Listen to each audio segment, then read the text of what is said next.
it's BT with the BT Brno Gp review. Let's get right to it. Listen, if you've ever been to the Czech Republic or the Czechia as they call it now, when did it become Czechia and Turkey? Listen, if the boy's mama named him Clay, I'm gonna name the boy Clay.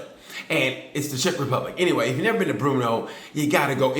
If Paul Bunyan and Babe the Blue Ox made a racetrack, it would be this one right here. It's carved out of the forest. It's just beautiful. There's a point where you're walking down Horsepower Hill, not up it, but down, and you look out, you can see the bikes coming around. I think it's maybe turn 9 or 10. It's absolutely gorgeous. It's beautiful. Anyway, you got to get a chance, go to the Czech Republic or Czechia and go check the race out. Anyway, let's get right to it. Moto 3, rider of the race goes Hakim Danish, I think the second only Malaysian to win a race. I think maybe the first in Moto 3. Anyway, props to him, Hakim Danish. Watch for this kid next year. This year he's going to make some noise, but watch for him next year definitely. But he's a rider of the race. And heartbreak goes to Eddie O'Shea, who crashed out. Moto 2. Ivan Artola just played it right. Rarely does David Alonso get done up, and he got done. Artola just waited his time. He waited and he waited. It's like a boxer. It was like a boxing match. He waited for him to drop that left, right? And he just waited. And like, you know, the first part of the race, you know, Alonso was on it. And then he get tired, and you throw the right, and you catch him when he drops that left, boom, and you catch him. That's what he did. Last turn. Moto 2 was entertaining. Moto 3 was entertaining. And I know you guys want to get to Moto GP. Heartbreak in Moto 2 goes to Daniel Halgada. You got to do better there. He wants to stick with his teammate, but he didn't. He was on the front row. I think he ended up finishing like 5th. Anyway, and I think that's the heartbreak because he could have been in contention for a podium, but he didn't. Let's get to MotoGP. First of all, MotoGP, heartbreak goes to Pedro Acosta. It's funny because Pedro said he wasn't even pissed off about it. It's that point where like, you ever like really love something so much, but then it keeps disappointing you, and you just go, you know what, it don't even hurt no more. And that's what it's like. It's like you ladies or guys know, you ever have somebody who you like them more than they like you, and you always have plans to do something. At the very last minute, they say, hey, listen, you know what? I'm not feeling well. And you go, all right. And you don't even hurt anymore. It does, but it doesn't. And that's what it was with Acosta. You see it with his head in his hands. He said it didn't hurt, whatever, but you know it did. I mean, he's the cream of the crop for KTM. If it wasn't for Pedro Acosta, let's be honest. If it wasn't for Pedro Acosta, KTM would be Yamaha. It'd be an orange Yamaha. It really would. Matter of fact, it could be a Katamaha. A what? A Katamaha. That's what it is. It's just painted orange. That's what it is. The Yamaha painted orange.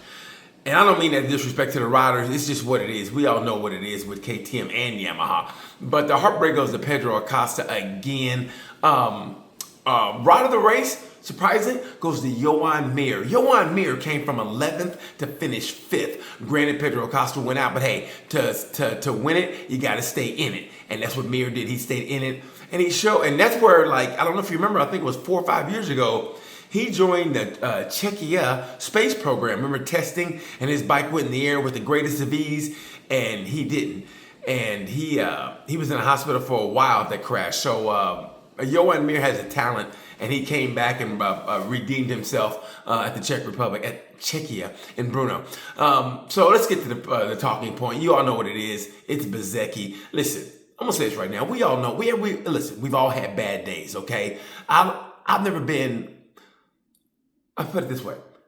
I've, in the heat of battle, whatever, it's like anything, an argument with your girlfriend or your boyfriend, whatever. I don't know how you guys feel. Anyway, it's your argument, your emotions are high. It happens. And I mean, listen, there's no reason to justify this, but the track worker who apologized didn't know it. When he picked the bike up, he accidentally, twisted the throttle, and Brez's like, oh God, my engine. And that's why but you can't slap anybody. What, are you American? Is this NASCAR? No, Bez, you're Bez. You're a cool dude. You're a cool ass dude who's never been in trouble. He's never, it's like somebody who's never been in trouble, and then one day he just decides to go into, I don't know, a building and take out everybody. And that's what this was. This ain't Bez. This ain't who Bez is, but he had to be a little bit frustrated, and that's what happened. And I forgive him easily. Was it justified? Yes. You can't put your hands on somebody. Like I said, this ain't America. This ain't a Walmart parking lot. It's MotoGP. It ain't NASCAR, it's MotoGP, the highest of the high in motorsports. Even though motorcycle racing always gets the back seat, it really does. It gets the Rosa Parks seat, right? We all know it's actually the best form of motorsports. And let's be honest, it really is. I mean, Supercross is good too. But for my money, MotoGP is. But for the people who don't watch it, it's going to be front page or leading the sports. Like, oh, look what happened MotoGP. That's not who we are, and that's not who he is. And I easily forgive him, man. We all have bad days. Hey, I don't really drink. I've been to college. I've had a couple when I woke up like, oh my God, what'd I do? I did what? You got to take that walk of shame. We've all done that. And if we haven't done that in that aspect, we've done it in other aspects. You've just done something you don't normally do. I forgive him. Tell me what you guys think. Well, did the punishment fit the crime? You think it should have been more? You think he should have been maybe a suspended race, like a banned a race, and maybe a double long lap penalty? How about a triple long lap penalty and a double long lap penalty? Tell me what you guys think. Or should they been like, hey, listen, man, heat of the moment. He's never been in trouble. Let the boy slide. So what do you guys think? I think, like I said, I think it was justified. I think it was perfect. One race ban. He comes back in Assen, gets his head on straight, and then we got a good race. Here's what no one really talks about. How about what Jorge Martin did on that double long lap penalty? By the way, Jorge Martin is the new Fabio Quartararo. You know how Fabio used to ride the shit out of that bike?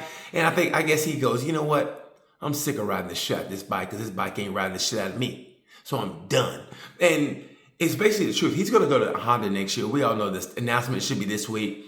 We all know it's done, and he don't want to get hurt. And they told him, I don't know if you guys heard about this. They told him, listen, you need to ride harder. You need more aggressive. He goes, okay. And he ended up crashing. And he comes back to the box. Go, I rode more aggressive, just like you told me. So I think there's bad blood in there. But Fabio's leaving, so it's like. It's kind of like, you know, if you're already getting a divorce anyway, you bring your new chick over to the house. Like, who's this? Oh, that's Cheryl. Who's Cheryl? Oh, you the one who wanted a divorce. So don't worry about who Cheryl is. Hey, baby, you ready to go? And that's what Fabio is, man. He's done. So Jorge Martin is the new Fabio, and Jorge Martin rides the shit out of that bike.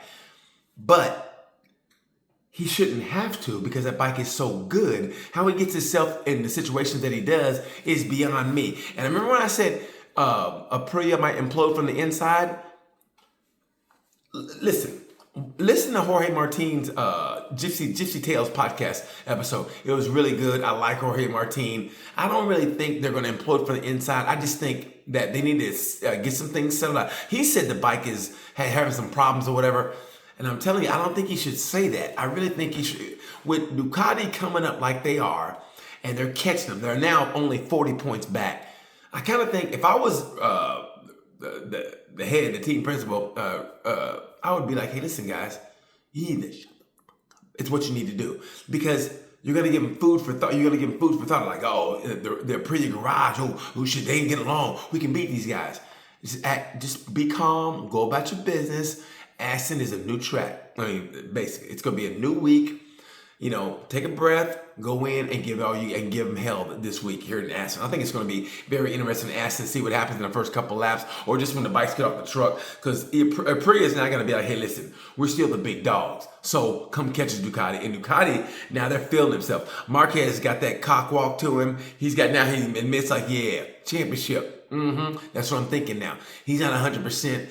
Man, watching him when he lifted that visor up after the race, during the sprint, it was more, he was pissy. But after the race, he was drained. I mean, and he said he'll maybe get a top 5. And that right there leads us into what you know what? This is going to be a quick podcast, a quick review, but it's going longer.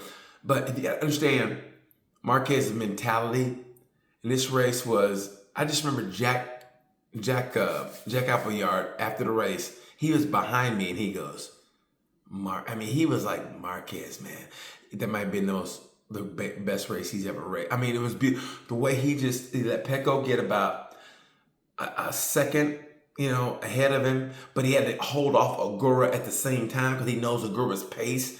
And then how after he passed Pecco's such a gentleman. He didn't even try to fight him too much because he knew Marquez was faster. And then when he saw Agura to manage Agura, and then when Agura was pushing, he knew how Agura pushed, and Marquez had to push, but knowing his arm, I mean his shoulder, everything was still a little bit, it was all messed up, but he held on just enough. He had that little twitch toward the end that made people go, I mean, like I read this quote, it said, that's what makes him a champion. A champion's not the one who wins all the time. It's the one where the chips are down and look like he's not gonna win, and he finds a way, and you go, that's what makes him a champion. Not the winning. It's the chips are down and he comes out and he finds a way. And that's what Marquez did. So props to Mark Marquez. To me, I got to give this weekend an A-. I really do. I think this was a great weekend of racing. I give it an A-. Tell me what you guys think. I give it an A-. Marquez did the damn thing. Now he's 40 points back. Like I said, he's feeling himself. Oh, girl, watch Agura. I said last review. Remember I said if Agura gets the qualifying down, watch out. He got the qualifying down. He podiumed. He got a second place and a podium. If it was motocross, he would have won the weekend. But Agura now he needs to learn how to manage a race from the front. I don't know. He don't need to lead it, but just know how to manage. Keep him within like a minute, maybe a minute and two, a 1.2 second lead. Don't let him get too far ahead. Or too close to keep the tire pressure down, but Agura can win this damn thing. He said he can't, but he can. I don't know if you guys watched me at the press conference to ask that question, but anyway, listen, this went on way too long, but I got a little sick at the Czech Republic in Czechia. I got a little sick. You can tell by my nose. Anyway, thank you guys for listening and watching. Tell me what you guys think of the Bezzecchi penalty. Was it too harsh, just right, or not enough? And also, tell me what you think of Jorge Martin's long lap penalty. Didn't he touch the green? Shouldn't he been maybe a triple long lap penalty? Anyway, tell me what you guys think. Thanks for watching as always. Like I said, I know you've listened to other podcasts. Hell, I listen to other podcasts. But I just like to give my take to it, maybe add a little comedy. Thank you guys for watching. And I promise you I'll come out with another one for Aston. Until then, you know the word. Tell me what I missed. Tell me what I missed. And I'll get on it. But until then, bye.